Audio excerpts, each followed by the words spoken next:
Hey Wargamers, Doug here from 2 Plus Tough. The other day I was looking through my Skaven battle tome, kind of looking for story ideas for the next lore videos and things like that, and I stumbled upon something that I had been glossing over for quite some time, and I wanted to talk about it today as a way to show us and demonstrate how to create some incredibly interesting lore for your army. Let me show you what I mean. The example I'm going to go through comes from page 23 of the Skaven battle tome. However, just about every single battle tome has this kind of thing. And what I'm referring to, of course, is the force organization. Basically, how does this faction go to war? What does it look like when it's doing that? Now, this can look wildly different faction to faction, but what's interesting about the Skaven one is it gives us a clue as to how we can create some very interesting drama within our very army. So let me read this to you and I'll show you what I mean. Lord Hackret claimed his seat on the Council of 13 through his masterful conquest of Masul, a towering city of bone raised by Soulblight vampire Zoltamir the Unholy. Masul had been raised amongst an ancient Skaven war barrow, the defenders of which had fled the vampire's wrath and abandoned a demon's ransom in warpstone and ancient arcane technologies to gather dust in the darkness. The then Claw Lord Hackret boasted that he would hurl the Soulblight stronghold down in ruin and claim the vast wealth of Masul for Clan Fang, and in doing so, make them the most powerful of the clans of Verminous within Blight City.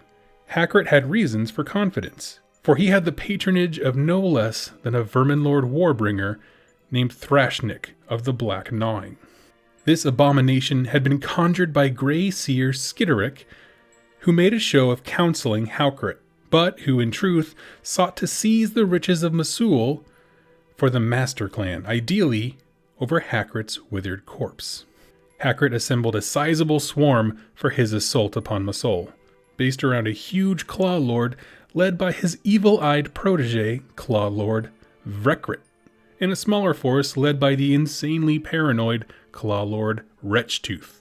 He struck a deal with Arch-Warlock Shocktail of Scryer Clan Fyric, promising the avaricious despot a portion of the lost machineries in return for his aid. He also agreed a claw pact with the revolting Master Molder Scruntclaw of Clan Threb, who agreed largely to spite a rival who had been courting Hackret's favor. The force was completed by an Eshin Slinktalon known as the 13th Blade, who Wretchtooth hired to shadow the swarm and strike down Claw Lord Hackret so that Wretchtooth could win favor with Grey Seer Skitterick. The machinations through which Hackret played his lieutenants off one another and claimed a victory are still Clan Fang legend. Okay, so let's break this all down. I actually had to write it out because I had to keep it all straight. So Hackret's in charge, okay? He comes with 2 claw packs. One is led by a protege who wants him out of the way, and the other one is just a babbling maniac, okay, which I love. I'm all about that guy. He then hires a Molder clan, who really only joined to spite someone else off camera, basically, who is trying to buddy up with Hackret, wants to steal that guy's thunder. He also has an Arch Warlock and his Warpcog Convocation, which is its own little mini battalions and stuff like that, in exchange for technology that they find in the rubble, basically below this siege tower they're going to go hit. They also have a Slinktalon of assassins, but they weren't hired by Hackret, the actual leader of the army. They're there in the shadows because they were hired by that evil protege that he has in the hopes that they can kill him. Okay, and there are more groups of Skaven within that picture if you didn't see that we didn't even touch on. But the idea is that the backstabbing and the plotting goes all the way to the top. Like every level of this, I guess I don't know, what do they call it? Swarm? Just the army as a whole has intrigue between Hackret, the Grey Seer, the Verminlord. They've seen everybody wants everybody else dead and to claim their power and basically to buddy up with the guy who's next in charge. The insane machinations of how these are all playing against one another, but forming a cohesive army to solve a problem, which is reclaiming this territory, is so fascinating. And it's something that we can actually take into other factions. What do I mean? Well, other factions tend, hopefully, to not be quite as duplicitous and backstabby as Skaven, but the same principles that we see in their narrative of this example army really can be applied to just about any other faction. Let me go through an example here with some Idnith Deepkin. And I'm going to throw it up here on the screen, but I think it's a funny example because I think they straight up forgot the name of the battalions mid-book. But, we'll walk through how their army is laid out. Essentially, you have the Akelian King, Isherin Tidecaster, and the Isherin Soul Scryer at the top. That forms your core leadership circle, as well as a Soul Warden off to the side. Now, below them, you'll see there are 3 Akelian battalions and 3 Namarti battalions. The word battalion should have been core, because that's what the actual battalion's name is, but that's neither here nor there. Now, one thing you'll see is that there's no names on these battalions, like as opposed to the Skaven one. If we look at that, it was like Scrunt Claws, Ravenous Maw Chewers, and all these kinds of things. These are just Namarti battalion, Akelian battalion. But here's the thing, someone is leading them. So that's a great place to start. You don't have to name every unit, but name a group of them. So let's do this. Let's start at the top, right? We got the Akelian King, Isherin Tidecaster, and the Isherin Soul Scryer. First of all, who is the king? Give that character a name. What are his or her goals? Why are these 2 Isherin with him? Are they related by blood? Were they forced into this by some kind of weird, punishment? That maybe the Akelian King is a disgraced leader, and so it's a punishment for a Tidecaster to get sent to serve with him. Because remember, all of these characters within the Deepkin context are part of an ongoing political drama amongst the nobility. That's their jam. But then moving down, each of these Akelian Corps are led by someone as well. There's not a hero in the battalion, but you can nominate one thematically, right? I think of the Leviathan, right? That would certainly be a centerpiece thing to lead an Akelian battalion. Or maybe just pick out one of the Akelian Eel Riders and just have him, designate him as the leader of this entire operation. What are their goals? Who are they trying to impress above them, right? Maybe it's not even impressing the king. They know he's a disgrace, and so they're trying to show off for somebody else to get some promotion out of here. What kind of attack styles have they excelled at before? Or was there a tragic defeat they are trying to regain honor from? Or, honestly, last option, they could just be another political pawn. Some agreement of the higher-ups dictated that this corps would tag along and keep an eye on the king, but, there's 3 battalions there, so you can mix and match whatever you want. Who is keeping an eye on who? Trying to include one another within this, drama that they have. Now, over here on the Namarti battalions, that's a little bit easier because, quite frankly, they do have heroes, the Soul Renders. Are they trying to impress the Soul Warden by how efficiently they snatch up souls? Or how do they define success or failure? Are they known for snatching the most valuable souls in the battlefield? Are they looked down upon for being the shepherds of the Namarti, who the whole culture has very little regard for? The core idea that I'm getting at is that dang near every single battle tome has some big depiction of how forces are organized. Whether it's these crazy raucous warbands of bone splitters that kind of form the beast's skull, they each have a job, the teeth or the eyes or something like that, all the way to how Kharadron overlords organize their frigates and things like this. What we want to do, if you want to create some fantastic lore for your armies, is assign characters to each battalion, or each unit if it's large enough, and certainly all of your hero options, and create drama that exists in between them. Because every single one of these characters wants something, right? In a Chaos army, every single one of them is a champion on the path to glory, of course. With the Skaven, they always want to rise to the top through their own little, duplicitous means within their own society. But even when you get to things like Order, every single Stormcast earned a rank. They all act differently. They have viewpoints on the people above them, and then they have, people, I say coworkers, but people at the same military level who have different dispositions. Maybe they don't like when you criticize the orders that you've been given or something like that. All of these personalities, when assigned to a unit or a battalion, go really far into creating a narrative for the army as a whole. Where taking these huge armies and breaking them down into a few characters is sort of like the basis of a lot of lore writing that you would see both here and in, say, like a White Dwarf battle report. Typically they have units named and things like that. But taking it to that next level is understanding the drama within a faction, right?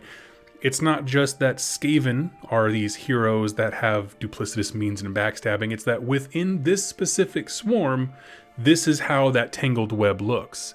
And the same thing can be said for the Deepkin example we just went through. Like, let's say the king of that specific, military force was like outcast for a failure of some kind.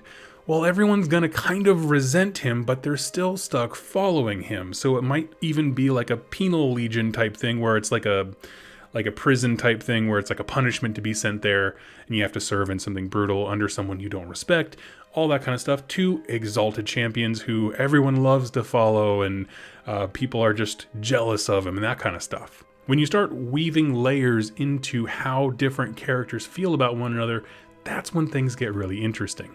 Now, if you're with me so far, I want to do one more big example, going all out, creating character names and that kind of stuff. I'm basically going to make my own Caradhran Overlord Skyport business that sees an entire army that you can field on the tabletop. So if you want to join me with that, hang in there. I'm going to give a quick word to our sponsor and we'll come right back with that. Hey everyone, Doug here, and I want to talk to you about an incredible role-playing game, pen and paper style, that can be played in a group or solo.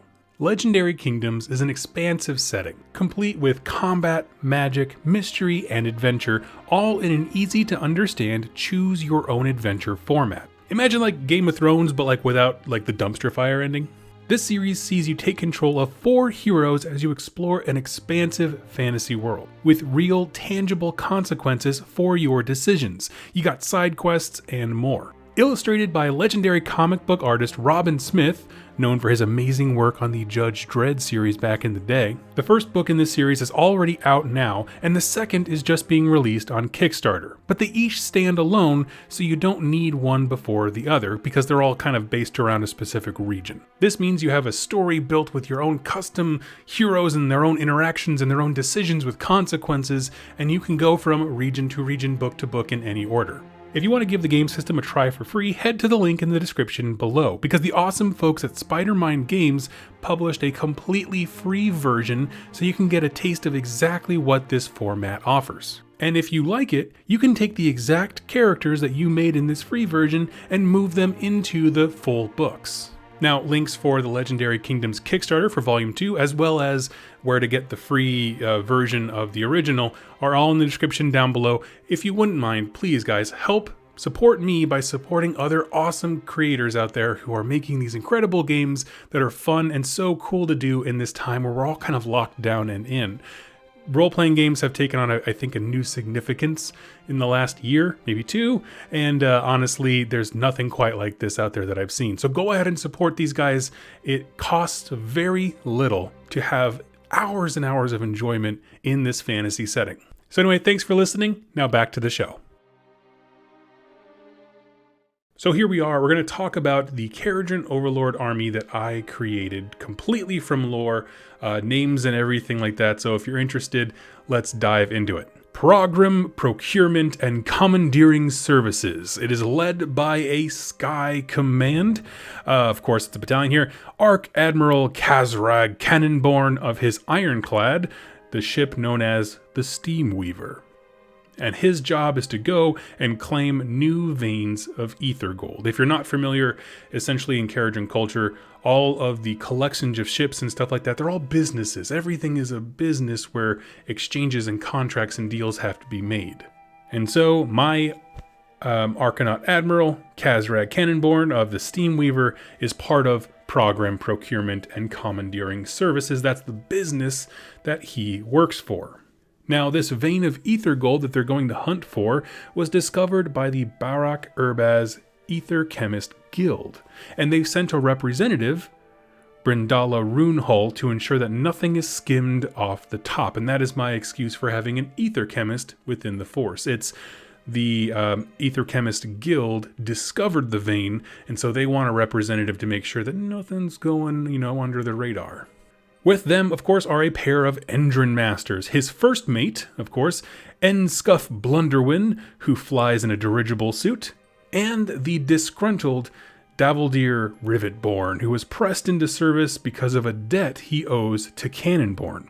You see, in a previous mission, he lost darn near a quarter of his cargo, so he has to work off that debt before he can take the lead of his own ship. So again, we're adding layers, right? We have a first mate who's great. He does a great job rising through the ranks, got his little engine suit.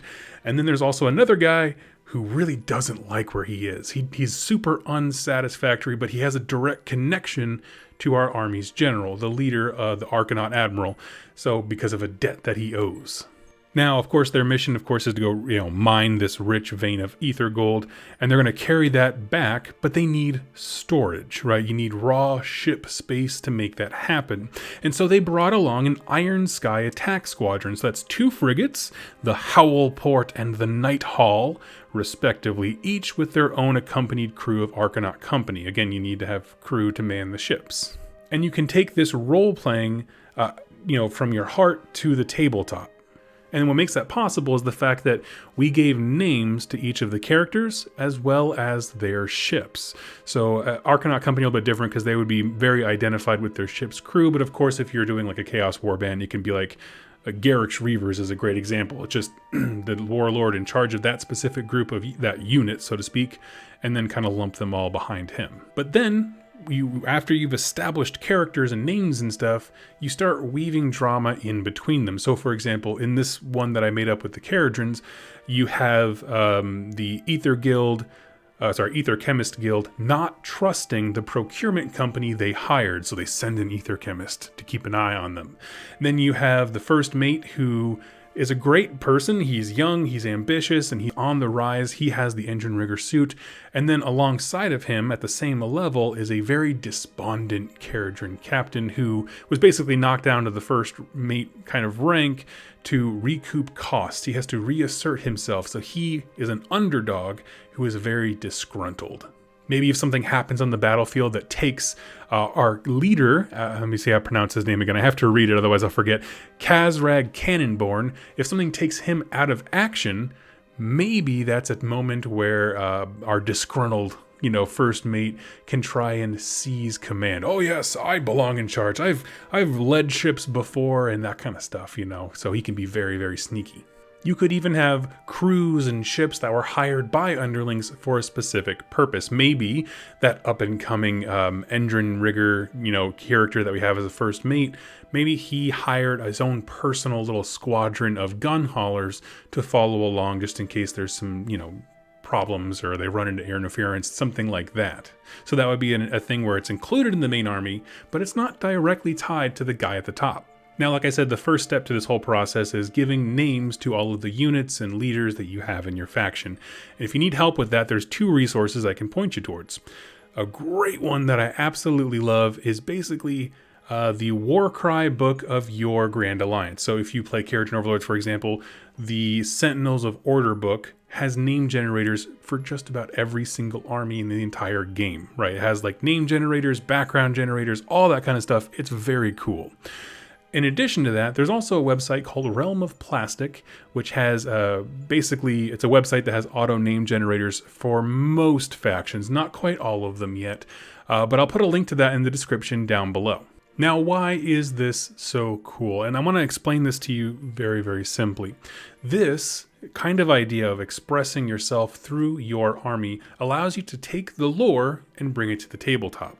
I've talked about this a few times where when you buy a battle tome, I'll hand up Skaven one here, you'll notice that you spend an inordinate amount of time playing it and looking at the rules and building army forces or whatever, but half this book, literally half, because the non-rule stuff ends on page 64, there's 128 pages in this, it has nothing to do with rules, right? Half this book is awesome stories about this army, the units involved, and just getting you excited to play this. The second half, the rules portion, is how you bring the first half to life. It's how you actually engage with it.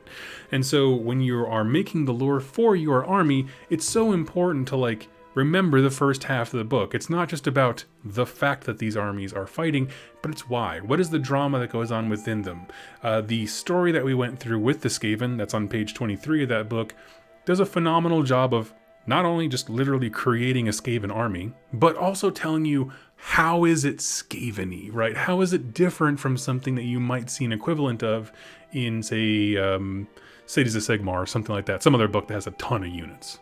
This also gets to be a lot of fun when you do what some players do, which is you keep a journal. When you have characters and you do just an ounce of role-playing, you actually can create really compelling narratives on the table, or even if you leave, the storytelling and role-playing, at the side of the table when you start playing, like, you have a narrative-based army, but then when you go to the tabletop, you're not acting it out or anything like that. When the game is over, right, win or lose, competitive or not, whatever kind of mission plan you played, you can then afterwards be like, these are the exploits of my heroes, of my units, what they did, how maybe this action that they played into feeds into the drama that's already been created. If, for example, my disgruntled first mate just got totally blown off the board, maybe I'll kill him off in the story, but maybe not. Maybe his ship will crash and he'll be further in debt to the captain, which will only raise the stakes so that if anything ever happens to the captain later on, our now even more angry and disgruntled first mate will try and seize control by good means or not. So the idea of like creating a story that is ongoing game to game, even though you don't have to LARP when you're playing Warhammer, it makes it really interesting. It adds a lot of personal investment to your armies, and it's incredibly fun. And if you look at things like the battle reports you see in White Dwarf, typically they have names for their units and names for their heroes, and they do things on the table, and when they speak about them like that hero did a thing. And that's honestly what draws me to wargaming much more than, say, competitive aspects or even video games, where it's like a very personal investment in storytelling. Again, the first half of the book is brought to the table by the second half, and that's what I wanted to get at today. So friends, thank you so much for watching this with me. Let me know what kind of army lore you have for your faction down below and how you love to record it and share it with your friends. I'd love to read all about it. Let me know in the comments down below and we'll continue the conversation there. Thank you so much and happy wargaming.